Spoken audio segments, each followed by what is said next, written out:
Me disculpé la semana pasada porque no es una presunción de tanta tecnología, sino que no saben usarla. Y una parte la tengo en una y otra en otra. Entonces, tendré que tomar algunas clases de, como los jóvenes hoy que manejan los teléfonos y todo perfecto. Pero este himno maravilloso se llama Su Voluntad. No es tan viejo como otros de 1500, 1600. Este fue escrito en 1955 por Richard Baxter, que en inglés se llamaba, este fue escrito que se llama, déjame decirte que es la historia, fue escrito en 1955 y luego adaptado en 1978 para un campamento bautista de jóvenes. Y fue redactado precisamente con el propósito del mismo. Cuando eres joven, como que no sabes hacia dónde vas. Tal vez estés terminando tú la universidad o por terminar y dices, ¿qué voy a hacer? ¿Qué negocio voy a poner? Si algo hoy hay es incertidumbre en la juventud, ¿no sabías? Niños que salen de buenas escuelas, de buenas universidades, preparados, y hay una incertidumbre laboral, profesional. ¿Sabes? Hay una pobreza laboral afuera tremenda. Sin demeritar ningún cargo, gana más un pastorero que son unos tacos deliciosos que un chico salido de una escuela particular que pagó maestría, fue a hacer un diplomado a Inglaterra y regresa, gana más un pastorero. Y a veces dices, pero es que eso es injusto. Bueno, esa es la oferta y demanda del mercado. Entonces muchas veces te preguntas incluso, ¿qué debo hacer? Y este himno fue compuesto en esa fecha para un campamento de jóvenes. Y la letra dice, fíjate cómo el consuelo es profundo. Dice, si Dios trazó el curso de los ríos, de los arroyos y de los mares, pues con más razón Él debe tener un propósito para tu vida. No importa en qué etapa de tu vida te haya alcanzado o retomado. Viejo, algunos dijo, no, no, de aquí para lo que te reste, Dios tiene un propósito. Y así como Él pensó en crear un sendero donde iba el río, el mar, Él tiene un propósito para tu vida. Solo atrévete a descubrir. Solo atrévete a mirar cuál es. Bueno, vamos a concluir en esta mañana esta serie de 3, esta trilogía de la predicación que envía el apóstol Pablo a la iglesia que está en Éfesos, en el capítulo 4 de su carta, Efesios capítulo 4, y que en un versículo, un capítulo tan largo, 32 versículos, que ha llevado a más de 6 predicaciones, 7 predicaciones. En esta mañana vamos a concluir, pero que en esta mañana, a partir del versículo 17 al 32, llevamos en 3 semanas, que se llama La Nueva Vida en Cristo. La Nueva Vida en Cristo. Y hemos hablado y dicho que cuando alguien ha tenido una genuina conversión en Cristo Jesús, naturalmente hay problemas, naturalmente hay caídas, naturalmente hay a veces estancamientos en nuestra vida, naturalmente hay desiertos en nuestra vida, hay muchos momentos de dolor, inclusive hay momentos de alejamiento, inclusive hay momentos de pecado. Todo eso forma parte del devenir de la vida cristiana. Pero al final de cuentas, si alguien verdaderamente ha tenido un encuentro, una relación personal con Cristo, tiene forzosamente que haber una nueva vida, una nueva forma de ser, de pensar y de actuar. Como dice la muchacha que me dio en casa, un en antes y un después. Lo matizo porque a veces es más ilustrativo. Un en antes y un después. Hemos dicho hasta la saciedad que frases como yo toda la vida he amado a Dios, Dios ha estado conmigo toda la vida, Dios ha estado conmigo siempre.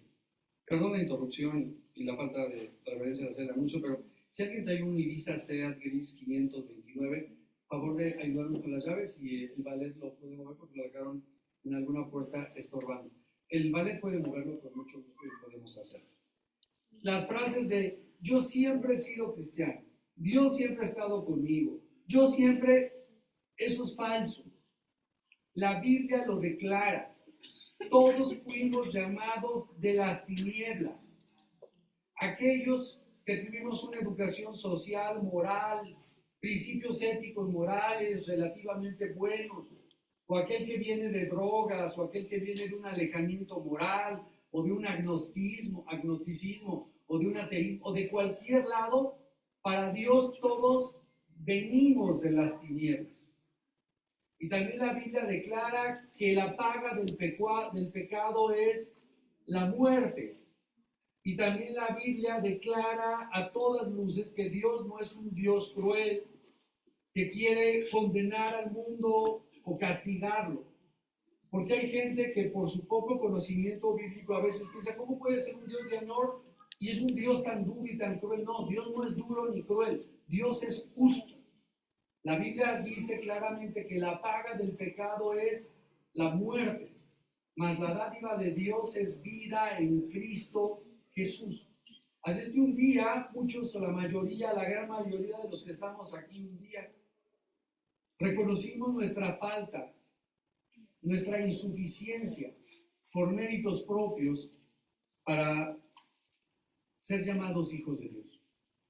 Reconocimos que Él nos amaba, que quería relacionarse con nosotros de una manera diferente, pero que había un abismo entre nosotros y Dios que se llama pecado y que teníamos que arrepentirnos, o sea, cambiar de dirección, invitarle a nuestro corazón y reconocerle como Señor y Salvador. Y ese día, los que lo hicimos, ese día fuimos hechos unas nuevas criaturas. Ese día fuimos llamados hijos de Dios. Es cierto que Dios durante toda nuestra vida siempre ha estado cerca de nosotros. Inclusive Dios, aunque tú anduvieras en alguna otra creencia o alejado de Dios, siempre Dios quería mostrarte cuánto te ama, te daba muestras de su amor, te mostraba y te mandaba mensajes a través de muchas cosas que Él quería relacionarse contigo, pero no estaba contigo. Y eso es difícil de entender para muchos, porque tiene que haber una clara definición, un antes y un después. Y Pablo escribe esta carta a los Efesios como una de las epístolas más pequeñas, pero teológicamente más profundas, donde revela el plan eterno de Dios en Cristo Jesús y el propósito de unir todas las cosas creadas, celestiales y terrenales, en Él, formando una nueva humanidad, algo maravilloso llamado iglesia. Esta carta fue escrita por el apóstol Pablo con 4 propósitos claramente definidos que hemos visto en 3 meditaciones y que hoy terminamos. El primero de ellos era exaltar la gracia soberana de Dios en la salvación, haciendo hincapié y dejar claro que la salvación es por gracia, no es por obras, no es por tu código de ético moral muy alto para la sociedad, pero muy bajo delante de Dios. Y que no hay obra ninguna buena suficiente superior a la muerte de Jesús en la cruz del Calvario y su sangre derramada por sí mismo. Exaltar la gracia soberana de Dios en la salvación también significaba que Pablo quería enseñarle a los Éfesos que los creyentes deberían vivir por ello, por ese gran regalo, deberían vivir agradecidos. Sabes que la gratitud es una importante forma de salud emocional y espiritual. Una persona que está agradecida con Dios y la vida es menos propensa a enfermarse, entrar en depresión y todo. Pues saber que alguien ha pagado por mí en la cruz del Calvario que alguien me perdonó de mis pecados, que alguien me hizo una nueva persona, me hace y me debe hacer sentir agradecido, porque me dio no solamente la vida eterna, me ha dado una vida en abundancia, sino que ahora me da una nueva identidad, un nuevo pasaporte emocional, espiritual y físico. Y eso me hace sentir agradecido. By the way, dice que hicieron una encuesta, ¿cuáles eran los pasaportes más codiciados en el mundo? Y era el finlandés, el sueco, por la mayoría de los beneficios que dan tener ese pasaporte. Pues nosotros tenemos un pasaporte que te da el beneficio de la vida eterna, de la vida en abundancia, una identidad, un sentido de pertenencia y un propósito en la vida. Y ese pasaporte se llama ser hijo de Dios, ser cristiano, y atreverte a dejar todas las cosas atrás, sin importar el precio que sea, el rechazo social, el rechazo familiar, el rechazo emocional y todas las cosas. Seguir a Cristo es dejar todo atrás, sin importar nada. Él dijo, toma tu cruz y sigue. El segundo propósito que tenía el apóstol Pablo era buscar enseñar a la iglesia de Éfeso la unidad que debe existir entre los judíos y gentiles en un solo cuerpo, la iglesia. Y Pablo revela cómo a través de Jesucristo se derriba toda la división que hay entre ricos, pobres, nacionalidades étnicas, creencias y valores, cuando todos estamos en Cristo. Porque la iglesia, como esta maravillosa iglesia, no se define por la etnia, el nivel social, económico o cultural, o por factores que hacen que sea más agradable estar unos con otros, sino por nuestra unidad en Cristo Jesús. Y en tercer lugar, el apóstol Pablo, a través de esta carta quiere poner en la mesa que en Cristo tenemos una nueva identidad de manera muy particular. Y Pablo explica en los primeros versículos quiénes somos en Cristo Jesús. Somos bendecidos, fíjate lo que somos, bendecidos, adoptados, redimidos, sellados, y estaremos sentados en lugares celestiales el resto de nuestra vida. No vale la pena seguir a Cristo. Por eso aprendimos himnos como no vuelvo atrás, no vuelvo atrás. Pero todavía hay gente que dice, no, pero yo, bueno, ve lo que hay delante. El himno que dice, la cruz delante, el mundo atrás, no vuelvo atrás, no vuelvo a... Paco, tócalo para que no sea así. Es otra vez el inicio. Y hoy vamos a terminar de ver una vida práctica. La vida antes de Cristo ya la vimos en el primer sermón. Las cosas que ya no podíamos ser como el que no es cristiano. Luego vimos el viejo hombre la semana pasada, ¿no? Es ese perro que le estamos dando periodicazos. Porque ya no nos domina. La diferencia es que no hay dos hombres, uno bueno, uno malo, y estamos en no. El viejo hombre ha muerto y queda solamente un perrucho ahí que nos quiere morder, que es nuestro cuerpo. Pero ahora la diferencia es que siendo cristiano yo tengo el control de decidir si lo hago o no lo hago, porque el pecado ya no es mi amo, sino es Cristo, pero yo decido si ejerzo este poder de Dios o no, y por eso le doy periodicazos al viejo hombre para hacerlo. Hasta que esté como un cachorro chiquito, tanto periodicazo, a rincón. De repente lo dejamos crecer, ¿no? Hay que volver a darle periodicazos para que el viejo hombre. Pero hoy vamos a ver, la nueva vida en Cristo, hermano, tiene que ser algo real, palpable. Tiene algo que realmente verse claramente. No religiosismo, no puritanismo, no solo palabras. El mundo tiene que ver algo diferente en nosotros. Y el mundo está harto de ver religiosismo, de superación personal, de humanismo. El mundo lo que tiene que ver es la luz de Cristo reflejada en mí. Y hoy vamos a ver de manera práctica cómo debe ser eso. Pero prepara nuestros corazones para llevar esto a través de la música. Solo tú. Cierra tus ojos. decidido seguir a Cristo. He decidido seguir a Cristo. He decidido seguir a Cristo. No vuelvo atrás, no vuelvo atrás. El Rey de Gloria me ha transformado. El Rey de Gloria me ha transformado. El Rey de Gloria me ha transformado. No vuelvo atrás, no vuelvo atrás. La vida vieja, la vida vieja ya he dejado. La vida vieja ya he dejado. La vieja ya he dejado, no vuelvo atrás, no vuelvo atrás. Padre, permite que vestidos con la nueva identidad que tenemos en Cristo y con la armadura que veremos en los capítulos posteriores, podamos seguir, Padre, ahora el propósito que tienes para nuestras vidas.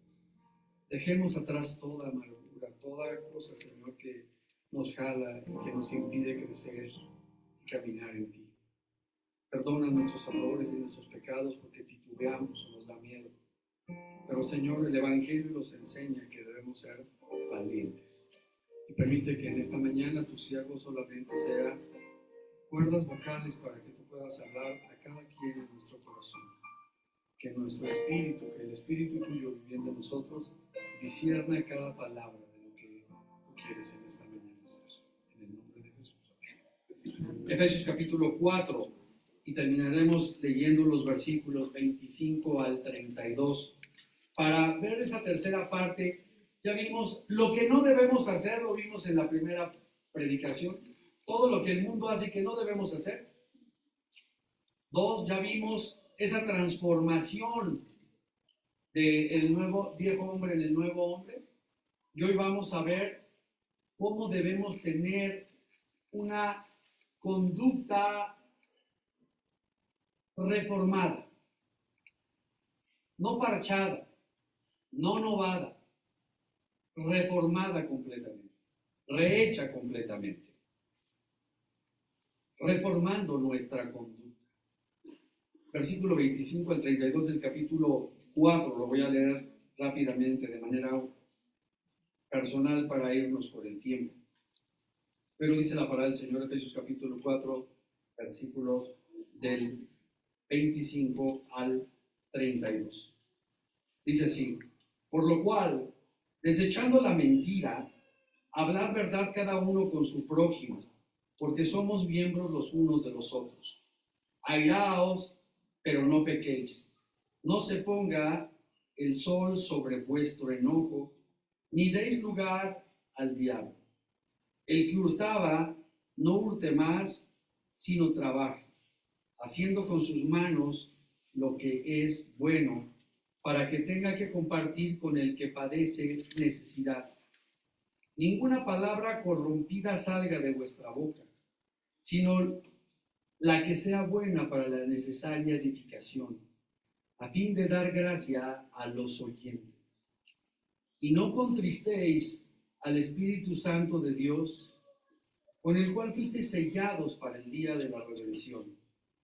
Quítense de vosotros toda amargura, enojo, ira, gritería y maledicencia y toda malicia. Antes sed benignos unos con otros, misericordiosos, perdonándonos unos a otros, como Dios también os perdonó a vosotros en Cristo Jesús. Una nueva vida en Cristo. Y eso significa que debe materializarse esa nueva vida en Cristo. El gran problema muchas veces del Evangelio, hermanos, es que predicamos algo etéreo, algo religioso, algo que no se puede cumplir. Y muchas veces los predicadores, los pastores o los sacerdotes o todo el mundo presentan el Evangelio de Jesús como algo inalcanzable. De tal suerte que la gente dice, ay, qué bonito eso, jamás lo voy a poder hacer. Y entonces cuando una meta es presentada y es inalcanzable, ¿qué haces? Te desanimas o dices, esto es imposible de llevar a cabo. Y terminas haciendo lo que tú piensas o lo que tú crees. Pero la Biblia jamás te pediría o nos exhortaría o nos mandaría que hiciésemos algo de los cuales no somos capaces de hacer en Cristo Jesús. Dios no te pide nada si no te da las herramientas y el poder para poder lograrlo. También, muchas veces los que ocupamos un púlpito, sobre todo cuando vives una vida fuera de la realidad. Por ejemplo, en algunos dogmas o religiones, un religioso que jamás se ha casado, que jamás que tiene que trabajar por el sustento, que no tiene una esposa, que no tiene y que ve todo, vive en un limbo donde aislado del mundo, ¿qué puede opinar, hablar o decir o aconsejar? También los que somos llamados, pero biocupacionales, donde tenemos que estar en el mundo y sabemos lo que es tener que salir a ganarte el pan de cada día, o como dicen algunos, la chuleta. Cuando tienes que enfrentarte a la tentación, cuando tienes que enfrentarte a la calumnia, a los errores, y donde te das cuenta que el mundo no es ni blanco y negro, sino es gris, y donde tienes que transigir, es cuando te obliga a estar en una comunión mucho más cercana con Dios para saber discernir lo que es bueno o malo, lo que es correcto o incorrecto. Pero a mí personalmente me da terror el púlpito porque, dado que vivo de mi salario profesional y no del ministerial, eso me hace ser mucho más sensible, mucho más compasivo, mucho más real acerca de lo que dice la Biblia, acerca de cómo debe ser nuestra vida. Pero vayámonos a lo concreto. Pablo pasa a lo concreto el día a día y dice, tienes que reformar tu conducta. Has dejado el pasado, las tinieblas, luz admirable, llegas a una nueva vida. Pero ¿cuál es esa nueva conducta que como cristiano tienes que mostrar al mundo? Algo que no sea solo en tu Biblia y que digas, ay, Dios te ama, Dios es bueno, sí, yo soy cristiano, yo creo en Dios. El mundo y la realidad tiene que ver cosas y que se tienen que convertir en algo visible. No eres un holograma. Eres un hombre real de carne y de hueso como yo, y el mundo ve eso. Tu familia ve eso. Tus hijos ven eso. Hay papás que creen que sus hijos no conocen todo. ¿Sabes por eso dónde es el lugar más difícil de lograr la conversión de alguien próximo a ti? ¿Sabes dónde? Es muy fácil ir y predicar en una sierra, subirte a un pueblito y predicarla. Eso es facilísimo, porque tú no estás hablando de tu testimonio, estás hablando con la Biblia en la mano y del Evangelio. Pero hablar en tu casa de una conducta cristiana, eso sí es un reto. Hablar en tu negocio de conducta cristiana, eso sí es un reto. Hablar como dueño de una escuela, eso sí es un reto. Porque estás sujeto al escrutinio, a la falta de comprensión y al mundo que quiere ver en ti lo que él no puede ser. Pero tenemos que tener una conducta transformada y vamos a ver qué es eso. Pero para empezar, ¿qué es una mala conducta? ¿Quién en esta mañana son niños con una buena conducta? ¿O con niños con una mala conducta? Partiendo que todos somos niños. La primera pregunta es, ¿qué es una conducta? Déjame decirte la definición de una conducta. ¿Qué significa que nuestra conducta sea transformada, renovada. En primer lugar, nuestra conducta está basada en cuestiones biológicas, en cuestiones sociales, ético-morales y espirituales. Pero la conducta del creyente no solamente está determinada únicamente por la biología ni por el entorno social. Es el resultado de la interacción constante entre lo que somos, lo que aprendemos, o sea, la experiencia, y lo que creemos, los valores y el propósito. Así es que la conducta es mucho más que una sola serie de elementos. Son factores biológicos, sociales, ético-morales y en el caso cristiano, de una transformación profunda de todos ellos en Cristo Jesús. Y Pablo te exhorta, si verdaderamente eres cristiano, a que tengas una conducta de acuerdo a su voluntad en un medio totalmente hostil a lo que él quiere. Alguien dice, no, yo en el mundo no tengo enemigos, todos son mis amigos y yo me llevo muy bien con todos. ¿Tú qué piensas? Algo está mal. Porque dice la Biblia que el mundo es enemigo de Dios. Porque si tú dices, yo no tengo enemigos, bueno, no se refiere a enemigos a que te quieran matar, sino enemigo es aquel que no piensa igual que tú, que te critica, que sufres algún tipo de agresión psicosocial, emocional, social, relacional, o que eres rechazado, o que no te invitan, o que eres excluido o algo. Pero si tú nadas como pez en el agua en el mundo, es que tal vez eres del mundo.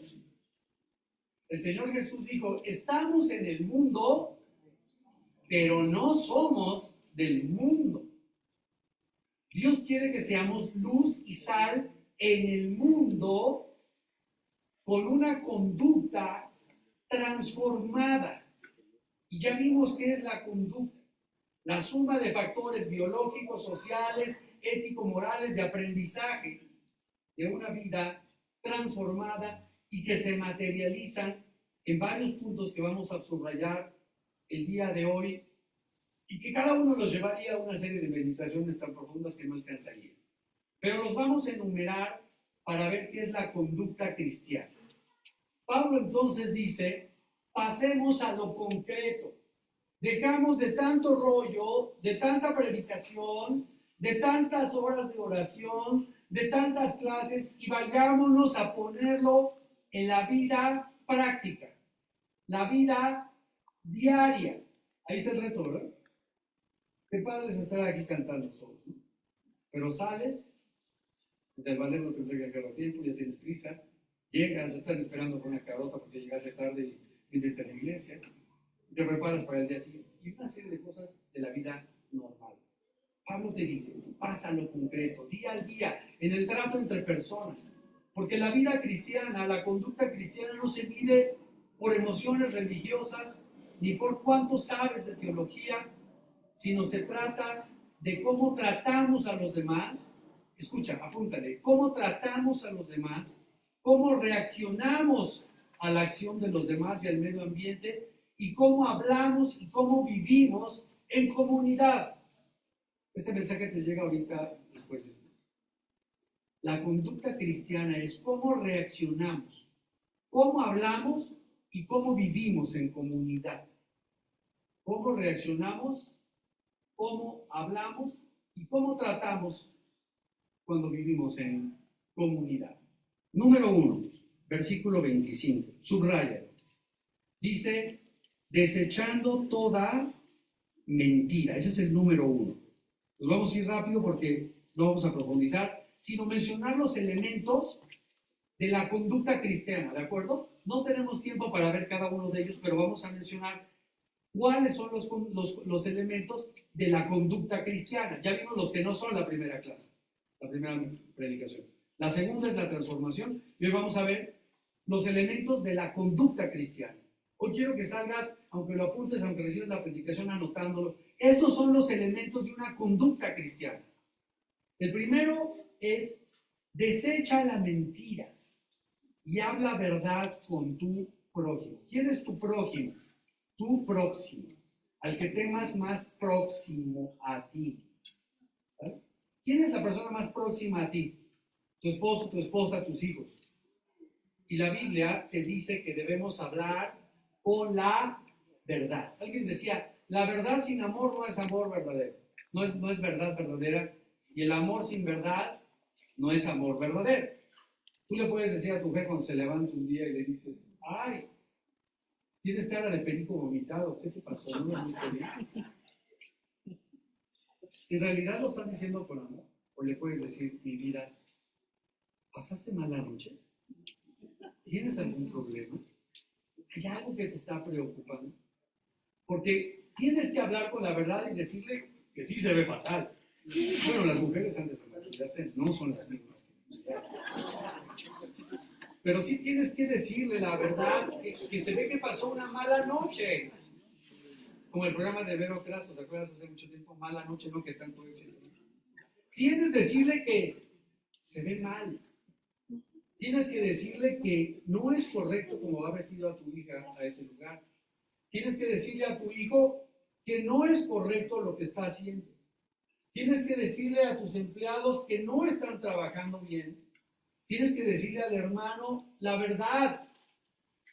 No le puedes endulzar el dulce. Ay, no, bueno, sí. Con tal de que no te vayas de la iglesia, con tal de no lastimarte o herirte, bueno, tú sí. Y luego hasta los pastores somos más labiosos, decimos, bueno, pídele a Dios que te diga.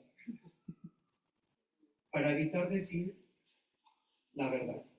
En Estados Unidos el sistema legal, aunque no sea correcto, es the true, and nothing more, la verdad y nada más que la verdad. En Estados Unidos te condenan no por lo que hiciste, sino porque no dices la verdad. A Bill Clinton lo condenaron no por haber tenido relaciones sexuales con Mónica Lewinsky, sino porque mintió. Porque él dijo en una afirmación, I have not sex with Mónica Lewinsky. Dijo, no tuve sexo con Mónica Lewinsky. Y luego la sociedad lo perdonó cuando dijo, lo entrevistó después de muchos años una periodista, le dijo, ¿por qué hizo usted eso? Porque tuve la oportunidad. El mundo lo perdonó. ¿Sabes? Debemos hablar con la verdad, pero con amor. Porque cuando no hablamos con la verdad, nos hundimos y hundimos a la persona. Ya no hay espacio para la mentira en la conducta cristiana. Mentir, manipular o distorsionar no solo daña a otros, sino también destruye la unidad de tu familia, de la iglesia. Y Pablo nos da una razón profunda. Somos miembros los unos de los otros, o sea, no te puedes mentir. Es como cuando estás enfermo y te dicen, no me duele. Síguele, vas así y te vas a terminar en el hospital. Sino que debemos vivir coherentemente con la comunión, diciendo la verdad. La verdad fortalece la comunidad, la mentira destruye. El problema es que muchas veces nos da miedo decir la verdad, pero si lo dices con amor, la verdad construye y une. Si lo dices sin amor, la verdad destruye y separa. Entonces, el primer elemento de la nueva conducta cristiana, que es hablar con la verdad. ¿De acuerdo? No le darle la vuelta. Apúntelo, número 1. El segundo elemento de la conducta cristiana nueva es versículo 26. Airaos, pero no pequéis. No se ponga el sol sobre vuestro enojo. Hay una forma de indignación que puede ser justa. O sea, es normal que a veces te enojes y a veces es necesario y bueno que te enojes. Pero ese enojo no se puede transformar en ira, que se convierte en pecado y que lastima y daña. Debes enojarte, especialmente contigo cuando no haces lo correcto, cuando no corriges. ¿El Señor Jesús se enojó o no? Muchas veces. ¿Te acuerdas cuando llegó al templo y habían convertido eso en un mercado? ¿Qué hizo? Dicen que sacó un látigo, algo, aventó las ceras y a todos les dijo, han convertido mi casa en cueva de ladrones. Y no se los dijo con amor a todos. Idos todos de aquí. Yo los agarró y se puso furioso. Pero no pecó. Porque dice, enójate, pero no lastimes. Los gringos tienen algo maravilloso, nada lo hacen personal. Te pueden llamar y te dicen, no estoy de acuerdo contigo en esto, estoy muy enojado con esto y esto y eso. Y termina y te dice, vamos a tomar el lunch. La cultura latina mexicana es muy complicada por todo nuestro trasfondo. Desde la prehispania, la conquista y todo este tema que tenemos. Dice, enójate pero no peques. Enójate pero no hieras. No lastimes. Porque cuando lo haces, lo único que estás tratando de hacer es transmitirte todo el dolor que tú tienes para lastimar a otra persona. Y fíjate lo que da un consejo maravilloso la Biblia. Dice, enójate, pero no caigas en la ira. Porque se vuelve pecado cuando no se controla. Y te da un consejo maravilloso. No te acuestes con el enojo en el corazón, eso dice la Biblia. No te vayas a dormir nunca, sino si estás enojado con él, sobre todo con tu familia.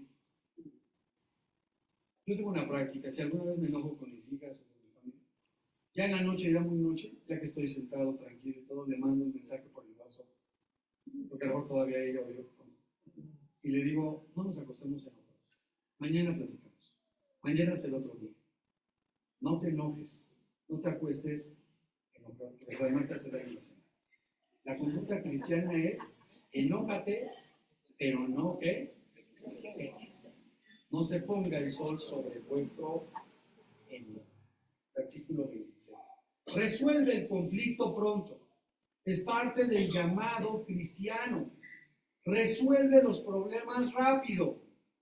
He descubierto que mientras más le das tiempo a un problema, ¿sabes qué pasa? Más endurecen las posiciones y es más difícil de solucionarlo. Es como un nudo, fíjate. El enojo es como un nudo. Haz un nudo, ¿sale?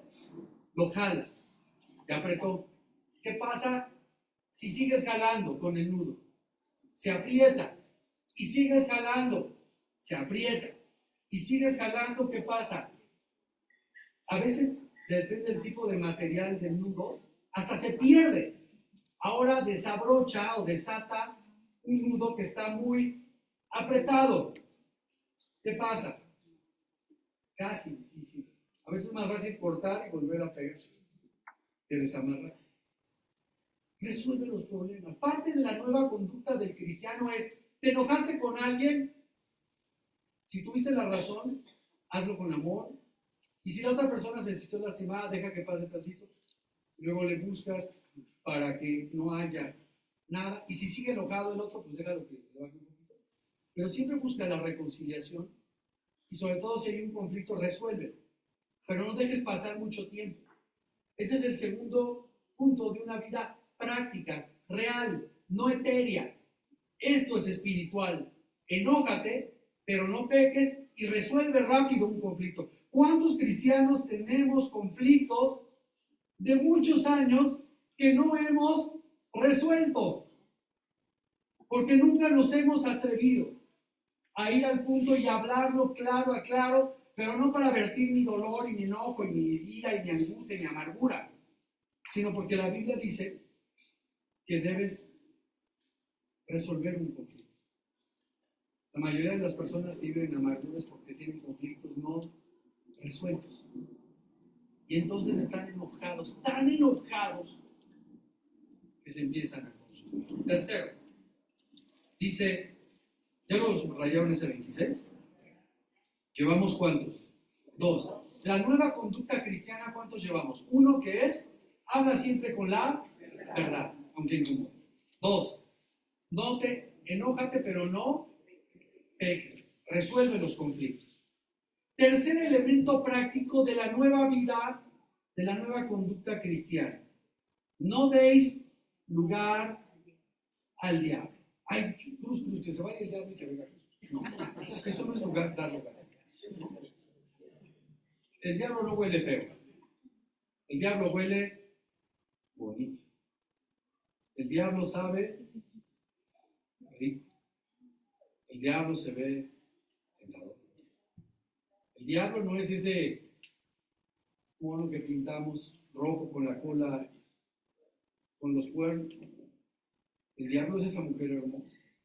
El diablo es ese plato delicioso, es ese dinero incorrecto, es ese negocio turbio, esa relación incorrecta cualquiera que sea, es esa cosa fácil que tenemos a la mano.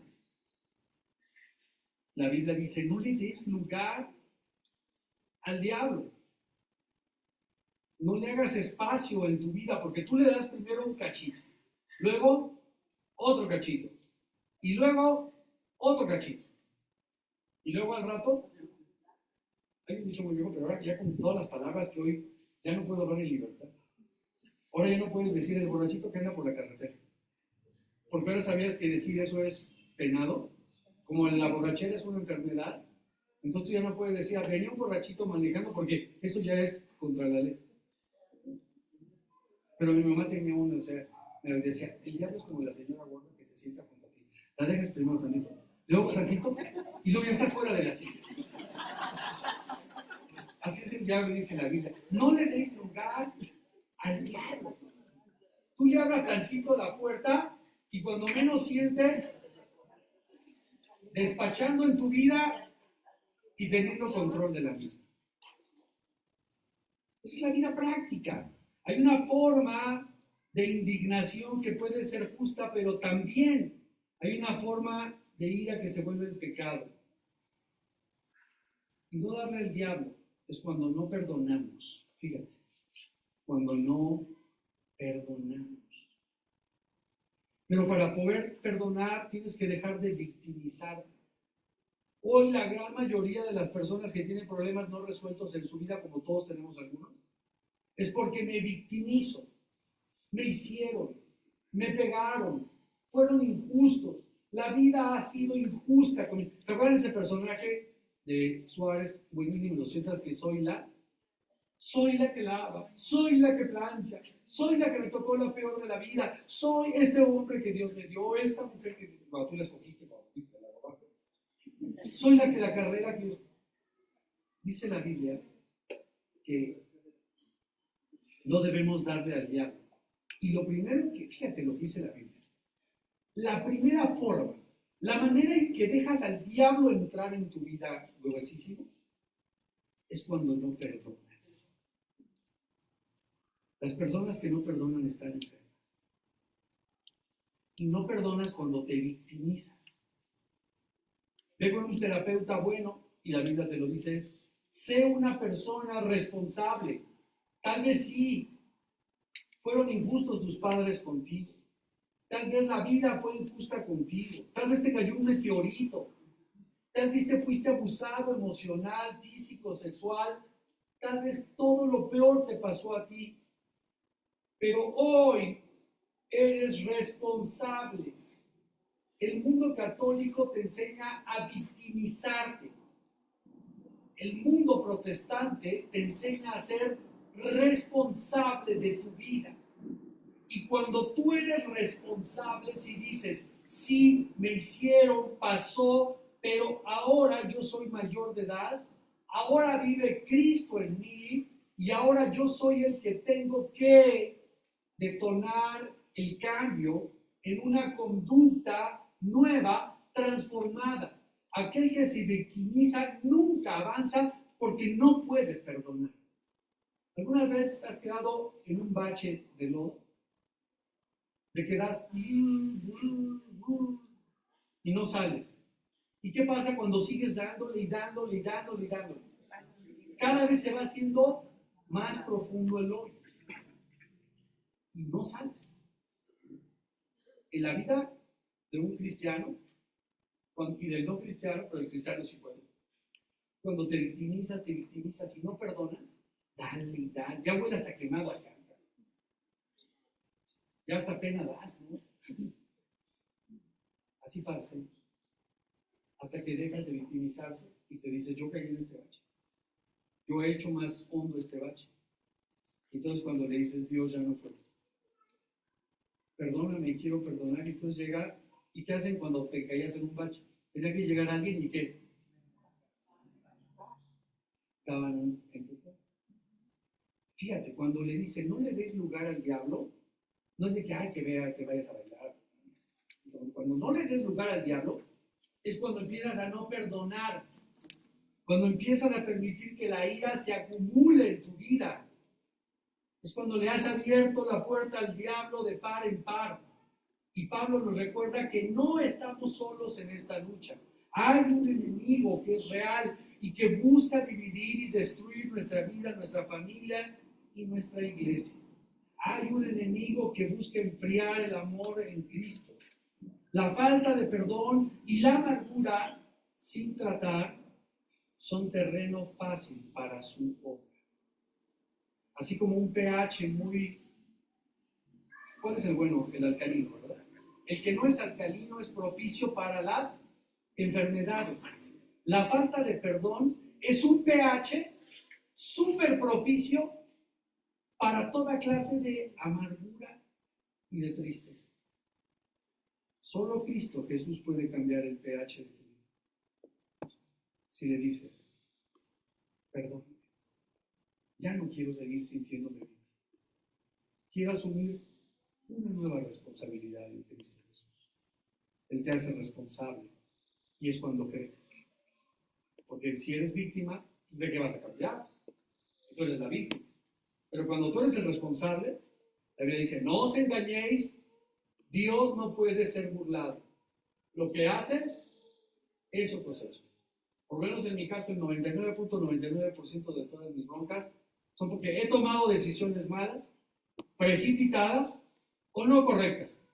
Una que otra me cayó un meteorito, pero... Y a eso tengo que darle gracias a Dios. No le deis lugar al diablo, que es cuando dejamos de perdonar. Es el tercer elemento de la nueva conducta cristiana. Perdonar, rápido, perdón. Pero no el del supermercado. Ay, perdón. Hasta parece baile ese, ¿no? No digas perdón si no lo sientes. No digas perdóname si no estás dispuesto a hacerlo. En un matrimonio, cuando llevas miles de años de problemas es porque has dicho 1000 veces perdón. Pero en realidad te sigues haciendo la vida y sigues culpando al otro. Tienes que responsabilizarte. En ese momento creces. En ese momento eres un hombre. En ese momento eres un verdadero cristiano. El cuarto elemento es en el versículo 28. Hoy está duro. El que hurtaba, bueno, aquí está en el castellano bonito, pero en el versículo, la versión moderna dice, el que robaba, no robe más, sino que trabaje. La Biblia dice que el que no trabaje, que no coma. Bueno, algunos creen que la lana sale en los árboles, o que la sales en la mañana a recogerla con una escoba. Pero esto va mucho más allá. Todos sabemos que el fruto de nuestro trabajo debe dar grosuras, riquezas y bendiciones. A mí me encanta hacerlo, me anima a seguir en el ministerio. Es la introducción que Rick Warren hace en su libro Una iglesia con propósito. Dice, dedico este libro a los muchos pastores que son biocupacionales, que no solamente trabajan y luchan por llevar sustento a su casa, sino también aman a su iglesia y la cuidan. Es lo único que me mantiene en el ministerio. Dice, el que hurta, no hurte más, sino que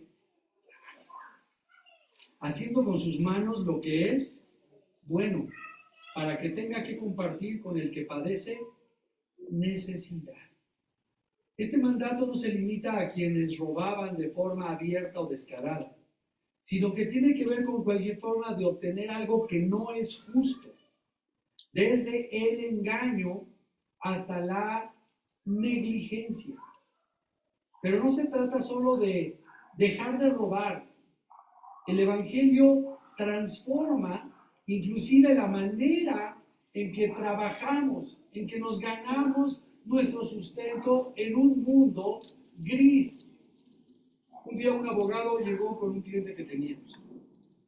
Tenía un problema de delito de defraudación fiscal. Entonces, le presentando al cliente, le pregunta al abogado: la querella es por 20 millones que quieren meter al tanto. Y el abogado le pregunta: ¿te robaste ese dinero? No, jamás he tenido ese dinero en mis manos. Bueno, entonces no puedo trabajar contigo porque no vas a tener dinero para pagar.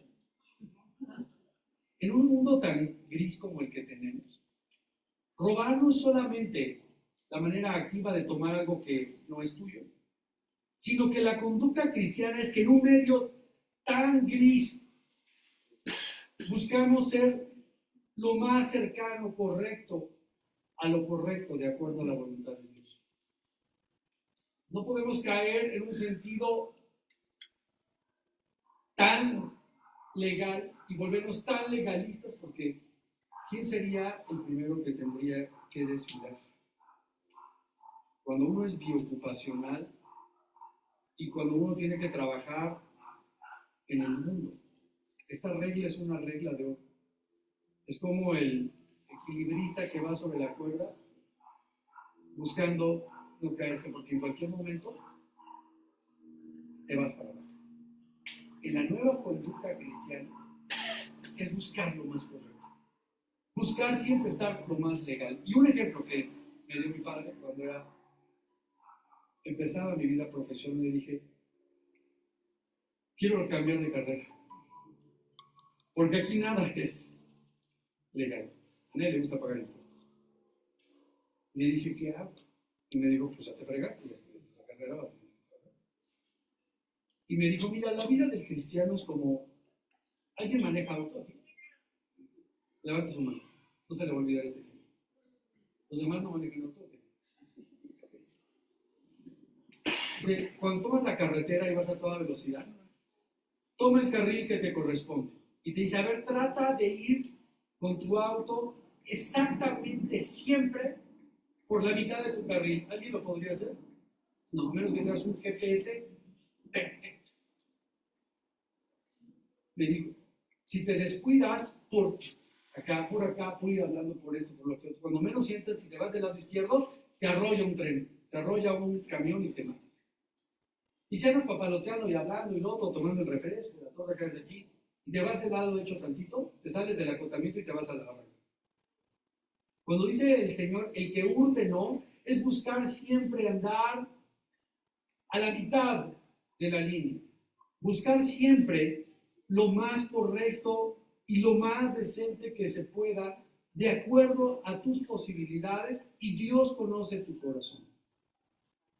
Este mandato no solamente se refiere a robar activo. La que llega con una pistola y dice: ay, yo jamás he ido con una pistola y robar. No, pero ¿a cuántos te has transado? ¿A cuántos les has dicho: hago esto y no lo haces? Integridad es no mentir, es cumplir lo que prometes y ser decir de lo que eres capaz y de lo que no eres capaz. Todos hemos robado. Pero fiel es justo y Dios para perdonarnos. Y el que hurte, ¿qué dice? No hurte. Fíjate, Dios es buenísimo. Eso me encanta de Dios. Dice: el que hurte, fíjate lo que te dice: arrodíllate, te voy a pegar. Ahora vas a ver lo que es el niño malo. Toma la regla y agáchate. Te empieza a pegar. Fíjate cuál es el punto. No, pues hasta la buena saber. Fíjate lo que dice la Biblia. Dios es amor. Fíjate, dice: el que hurte, ¿qué dice? No hurte más. A la mujer adúltera y pecadora, ¿qué hizo cuando la aventaban? ¿Qué le dijo? Levántate y no peques más. Me encantaría que se aplicara a los que han robado sus diezmos y ofrendas. Eso sí. ¿No diezmas y no ofrendas? A ver, vamos a ver hacia atrás. ¿Sabías que los judíos cobraban el interés del 10% a todos los que no pagaban sus diezmos hacia atrás? Esos son bárbaros. Por algo son los banqueros del mundo. Dios no es así. Dios dice: ¿robas a Dios? Ya no robes. Ve el amor de Dios. El que hurta, ya no hurtes más. No es amor, no es un Dios de amor. No es un Dios que te quiere humillar. ¿Cuántos llevamos? No, se me fue el tiempo. A ver. 5. Ninguna palabra, versículo 29. Es que hoy quiero que salgan con las 7 reglas de la conducta cristiana clara. ¿Cuál es el otro? Dice, ninguna palabra corrompida salga de tu boca. No des lugar al diablo. A la que está, ninguna palabra, versículo 29. Ninguna palabra corrompida salga de tu boca, sino que la que sea buena para la necesaria edificación a fin de dar gracias a Dios. Aquí el apóstol nos llama y nos invita a revisar el contenido y el propósito de nuestras palabras. ¿Qué voy a decir y con qué propósito voy a decir esto? ¿Para lastimar a alguien? ¿Para incomodar? ¿Para herir? ¿Para hacer sentir mal a la gente? Siempre pregúntate, ¿con qué propósito y qué contenido son mis palabras? Porque a veces sale de nuestra boca algo que después ya no puedes borrar. Palabras que dices que se quedaron en el corazón de una persona, en la mente de una persona y que lastimaron y que después no borras con nada. Mi padre un día me gritó de chiquito, tienes cerebro de chorrito quemado. El chorrito quemado era un poco que tenía un trapito adentro y se prendía. Me tardé años en perdonar, porque me acompañó muchos años de mi vida porque me gritó, cerebro de chorrito quemado. Pues claro, tiene una bolsa de comida para perro de 40 kilos al agua sucia. Pero esa palabra me lastimó mucho. Hasta que dije, yo ya soy un hombre. No puedo seguir guardando recuerdo a mi padre por algo que dijo en un contexto o algo. Avancé. Si me hubiera quedado yo con eso en la cabeza, hoy seguiría siendo un chorrito quemado. Pero no lo soy. Siguiente característica de la nueva conducta en Cristo. Dice, F, es la 29:30. Dice, no contristéis al Espíritu Santo de Dios con el cual fuiste sellados para el día de la redención. En otras palabras, no entristezcas a Dios. Si tú amas a una mujer o a un hombre o a tus hijos, ¿cómo te gusta verlos? Digo, ustedes saben que mis hijas son mi adoración, mi vida. Mis 3 hijas son mi adoración. Pero no, también esa palabra no es correcta. Mis 3 hijas las amo profundamente y daría mi vida por ellas. Pero, dice, y mi mayor deseo es que no estén tristes. Lo peor que le puede pasar a alguien cuando amas a alguien es verlo que triste. Así de simple. Dice, no pongas triste a Dios. Ese es el nuevo elemento de la conducta cristiana. No pongas triste a Dios. Dios cuando haces lo incorrecto no se llena de ira y te quiere pegar. Ya nos hubiera consumido. La Biblia declara, si uno en un versículo bíblico, que con su furor podríamos ser consumidos. Cuando estás haciendo algo incorrecto, cualquier cosa que sea, Dios podría, con su soberanía, ¿qué hacer? Acabarte en ese instante. Pero ¿sabes lo que hace Dios cuando haces lo incorrecto? Se pone triste. Cuando dice, ¿tú eres cristiano? Bueno, mi esposo es el que valora a los cristianos. Bueno, ¿tú eres cristiano? Bueno, así como que me gusta, pero no. Oye, no hagas sentir triste a Dios con tus actos. Y la última es, la penúltima. Dice, no contristéis, no, ya lo vimos, versículo 30, con el cual fuisteis sellados para el día de la redención, el tiempo que era. Y vean, quítense de vosotros, versículo 31, toda, ¿qué dice?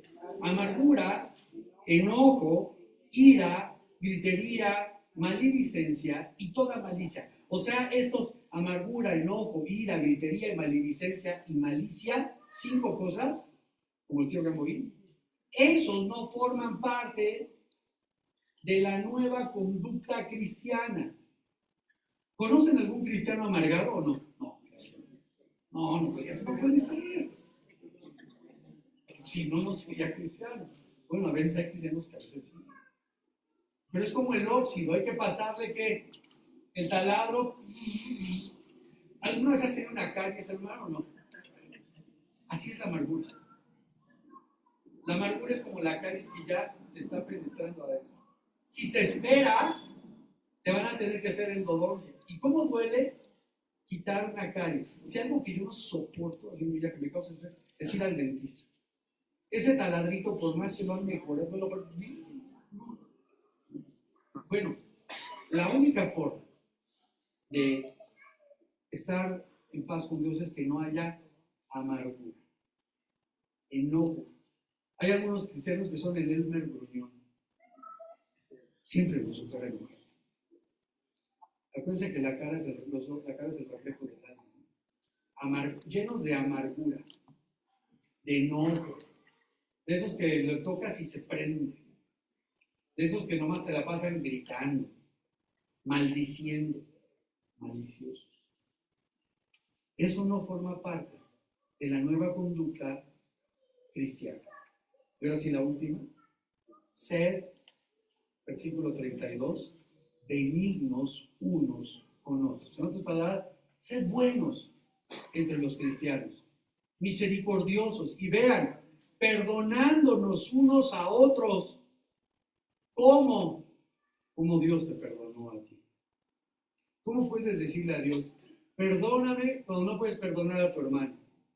Quiero avanzar en mi vida cuando tú no puedes perdonar a tus padres.